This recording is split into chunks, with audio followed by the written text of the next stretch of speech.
welcome to ETF Edge, your go-to place for everything exchange-traded funds. I'm your host, Bob Pisani.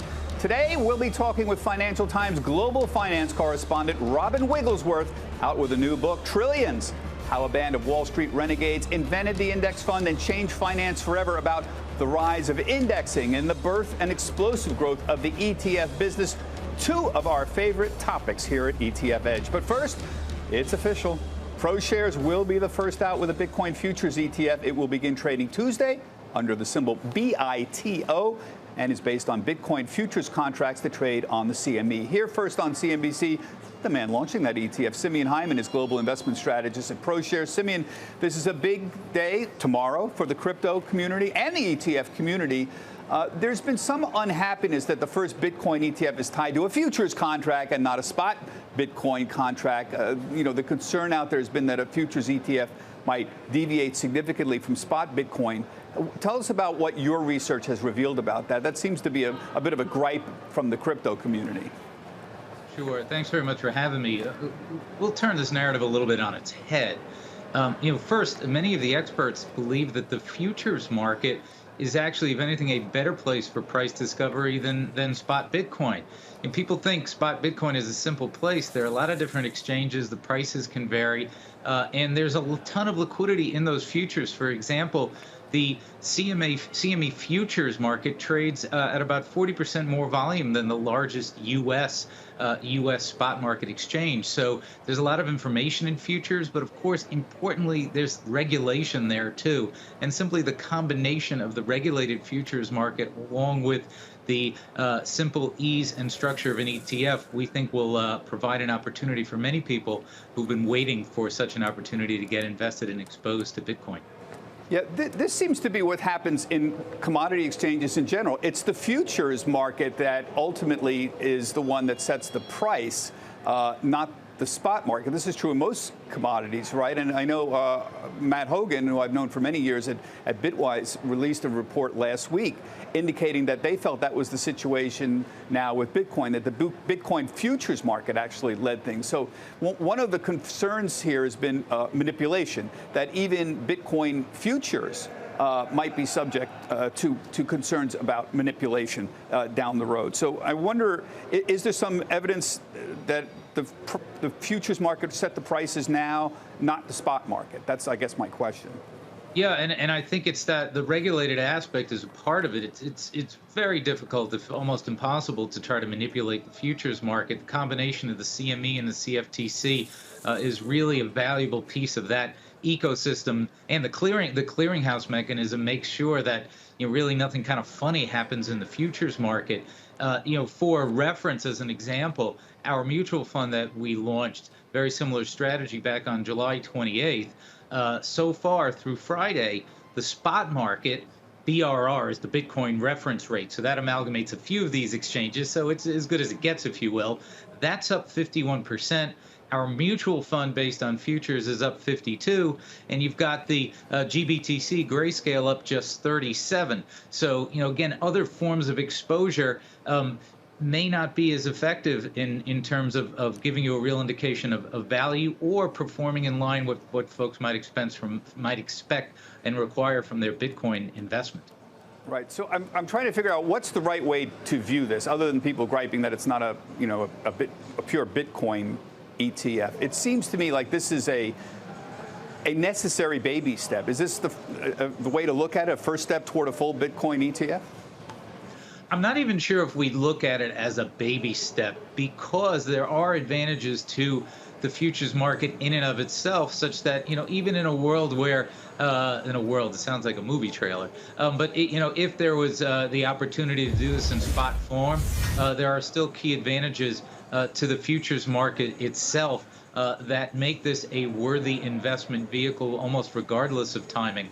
That said, we're still super excited to be first and bring this opportunity, because there really hasn't been anything like it to date to offer investors an opportunity to get exposure to Bitcoin in their regular brokerage account and trading it just like any other stock.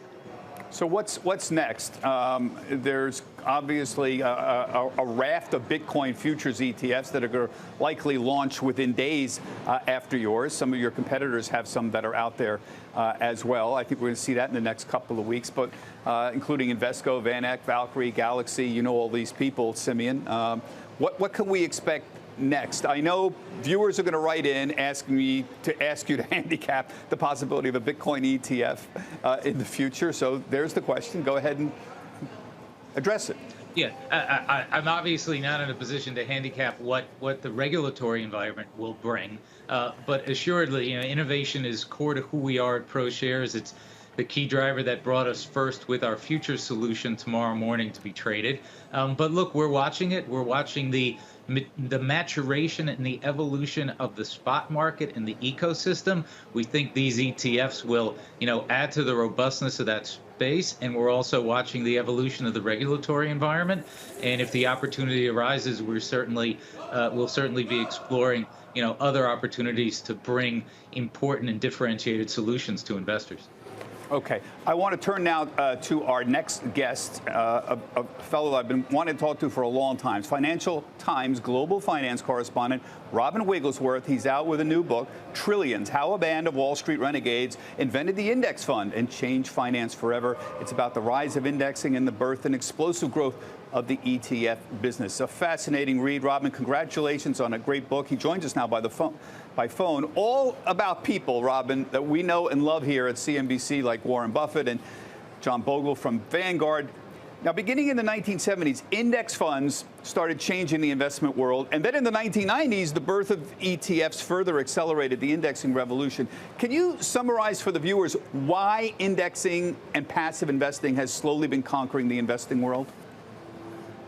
Yeah, hi, Bob. Thanks for having me on. Two things, really. It's cost and performance. I think everybody knows about the cost side, that index funds, especially broad, plain vanilla, market cap-based index funds are just a lot cheaper, right? You can essentially buy broad U.S. stock market exposure for 4 basis points now, even for free at some brokerages. And then it's just the performance side, which I think a lot of people still don't really realize that in the long run, the index beats the vast majority of professional money managers across virtually every major asset class. In areas like equities, we're talking 90%, but still in fixed income and high yield, most fund managers still can't be in the index in a 10 or 15-year performance period. It is rather remarkable of the evidence here. Indexing goes back a very long way. I keep reminding people the Dow Jones Industrial Index started in 1896 with 12 stocks in it, I guess. But modern indexing didn't really start until the S&P 500 was updated in 1956. And what's interesting, and you talk about this in your book, there was a real problem calculating indexes prior to computers. How do you calculate 500 stocks in an index when you don't have a computer around? It was a real issue just doing this. No, I break out in sweat just thinking about the work that people had to do this back in the day. When they first started at the University of Chicago to try and find out what the U.S. stock market returned in the long run, nobody really knew the answer. It wasn't until Merrill basically handed a wedge of money to the University of Chicago to find that out. They spent 4 years going through magazine clippings, spools, everything like that, and pieced together what the U.S. stock market yielded in the long run. And that was, not until the mid-60s, really, that we really had an answer to that question. So, everything is easy today, but we forget that, we all stand on the shoulders of giants that spent a lot of work on this.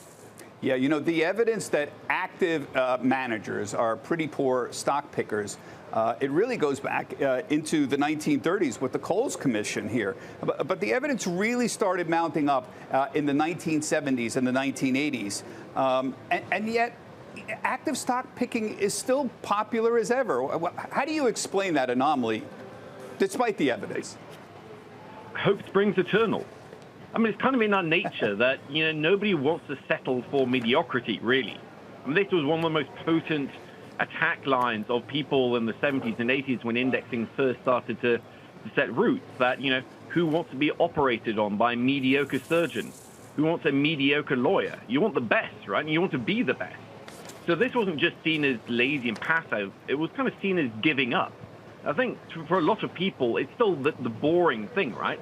It's not exciting to say you're invested in a low-cost, well-diversified Vanguard index fund, right? That's not the kind of thing you roll out at parties and you're the coolest person there. No, you want to talk about the individual stocks you've picked, the derivatives you're trading, you're the fund manager that's managing your family's money. That's the kind of stuff that's cool. And that's just, sadly, human nature.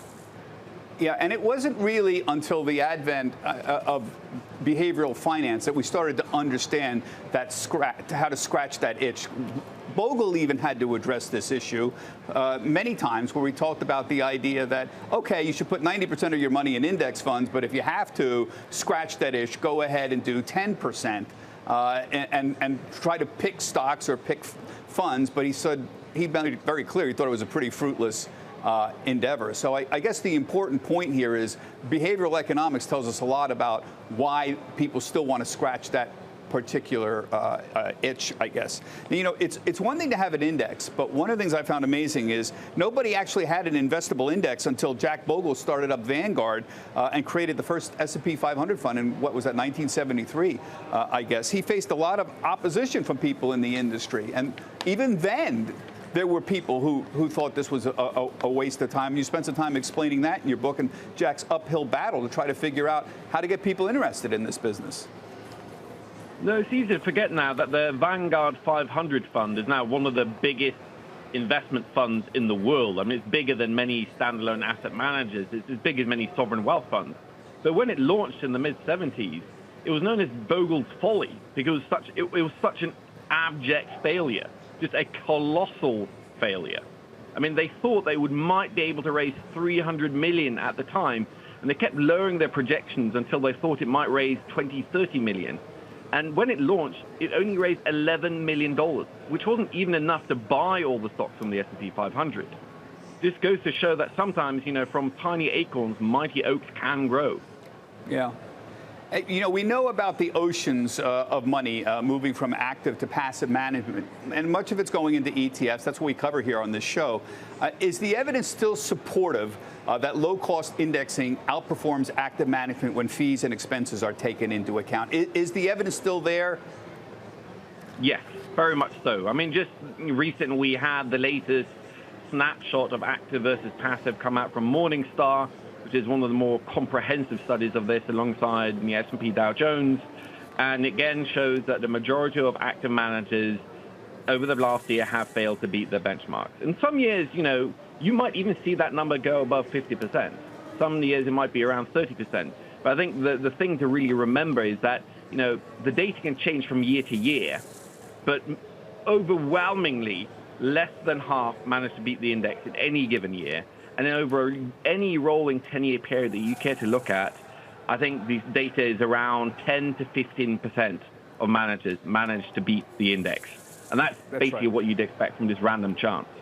Yeah, the two companies who put out the data on this, Morningstar and S&P, pretty much agree. And the most recent data came out just on Friday from Morningstar. Only of large cap fund managers, only 11% outperformed over 10-year periods. 11% outperformed their benchmark. I think what's important about these new data sets is that they adjust for survivorship bias, Robin, which is something that's very important. Lousy fund managers tend to go out of business, so the funds tend to go out of business, and they drop out of these indexes. So comparing them is difficult because they're not there anymore. So you have an upward bias because only the winners actually survive. And S&P and Morningstar, to their credit, have adjusted for survivorship bias. It's a very important discovery that they had over the last 20 years or so.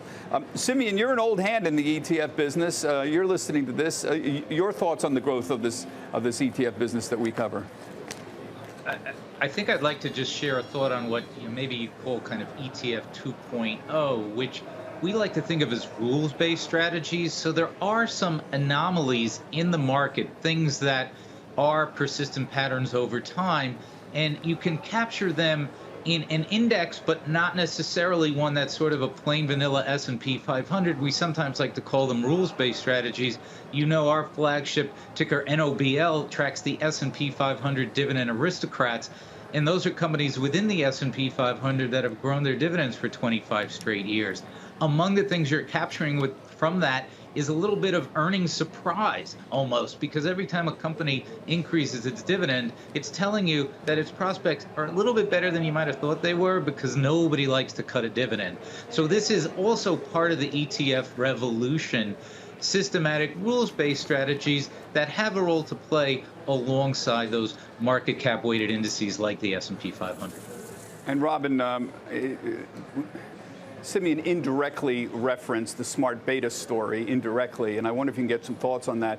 The community, the investing community, has tied itself into pretzels in the last 20 years, trying to figure out if there is anything other than just buying standard indexes that might outperform. And as you noted, beginning with Eugene Fama several decades ago, there was some evidence that, for example, small caps tended to outperform over long periods, value tended to outperform. There's even been other indications that perhaps momentum strategies might outperform. For the average investor, is it worth pursuing these kinds of strategies? Because the minute I bring up, oh, historically small cap has outperformed and outperformed large cap and values outperform growth, the investors point out in the last 10 years that hasn't happened. You have any conclusions that you've had from your book and your study on this?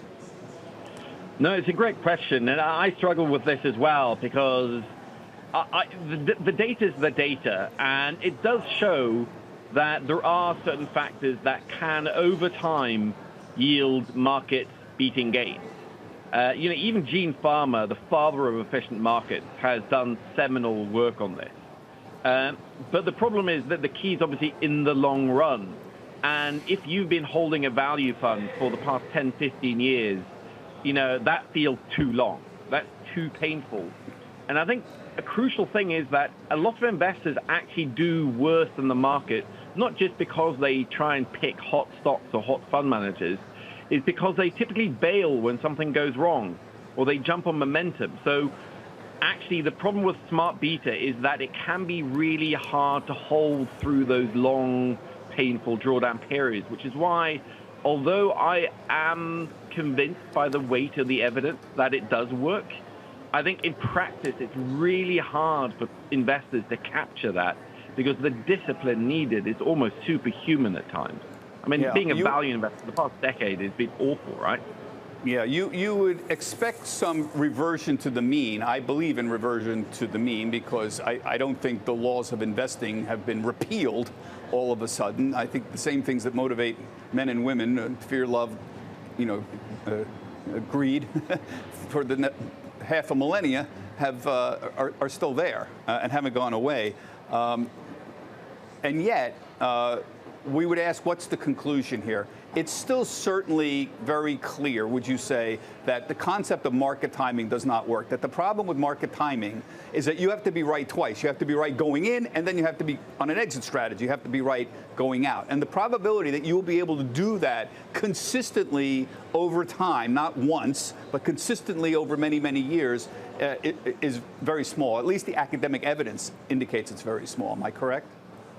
No, that's right. And frankly, even practically as well. I mean, I'm sure you've talked to tons of investors that will admit this willingly, that they might be phenomenal security selectors.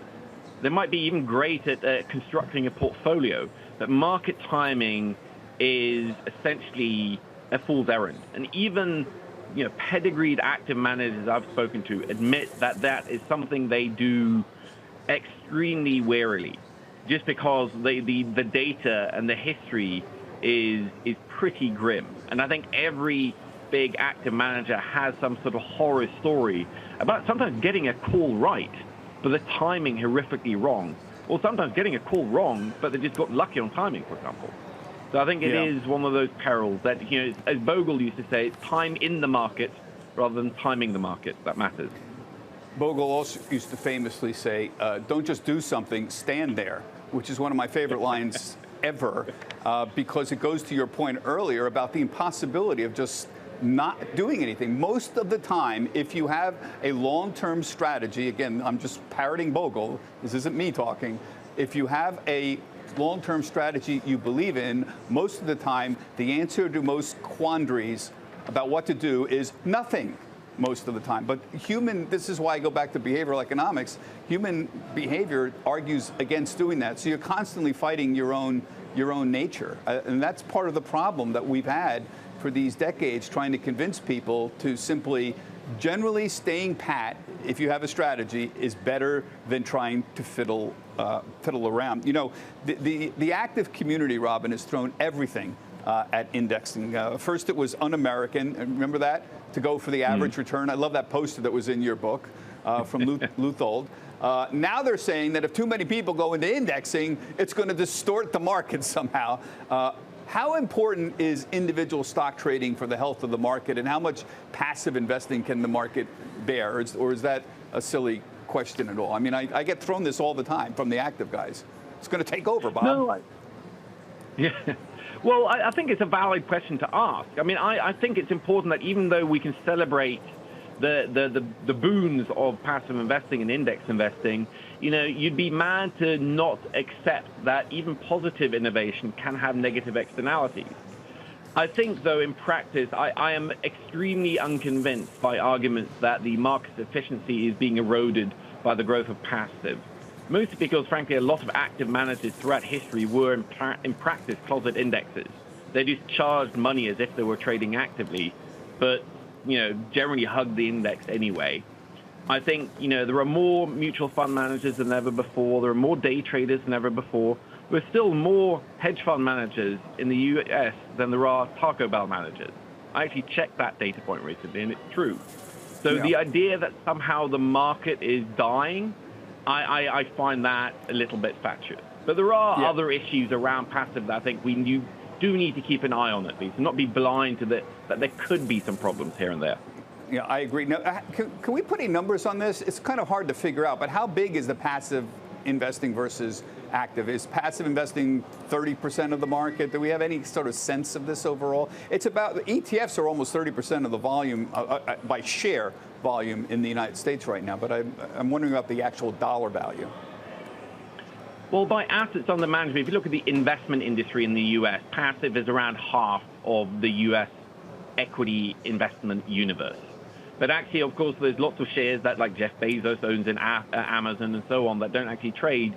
So if you look at the overall equity universe, it becomes a little bit different. So I've tallied up the international and the U.S. and the global numbers on index funds and ETFs. And broadly speaking, there's around 17 trillion in various index funds, formal index funds. But then there's all sorts of in-house strategies as well, big sovereign wealth funds that don't want to pay and don't need to pay BlackRock and Vanguard a few basis points even to do it. They can do it in-house because it's pretty simple. And by sort of reverse engineering some numbers I've got from BlackRock and others, I calculate that there's probably around $26 trillion in passive strategies. So that's globally and in both stocks and bonds and a few other asset classes. And that is, you know, still, you know, a small minority of the global investable, tradable public markets, but it's growing fast by probably north of $1 trillion a year. Yeah, it's hard to figure out. I constantly ask S&P this question, and they estimate there's $13 trillion directly indexed to the S&P 500. The S&P 500 is probably 36 trillion now, something like that, close to 40. But they freely admit we don't know how many people who are closet indexers that don't pay us to directly index that are out there as well. But it's certainly a fairly large number. It's growing, and it's just a terrific book, Robin. I really appreciate it. I think you made a very important contribution to the literature. Thanks very much. And that does it for this week's ETF Edge. My thanks to Simeon and Robin. Now, we've asked Robin to stick around for a few more minutes to talk about where indexing and ETFs are going next for our ETF Edge podcast. Remember, you can see all of our shows on our website, etfedge.cnbc.com. Everybody have a healthy, happy, and safe trading week. Get the ABCs of ETFs with the ETF Edge newsletter, your weekly update on the hottest trends in the nearly $4 trillion market of exchange-traded funds, expert analysis, actionable ideas, and exclusive insight from host Bob Pisani. Sign up now at cnbc.com/ETF Edge newsletter.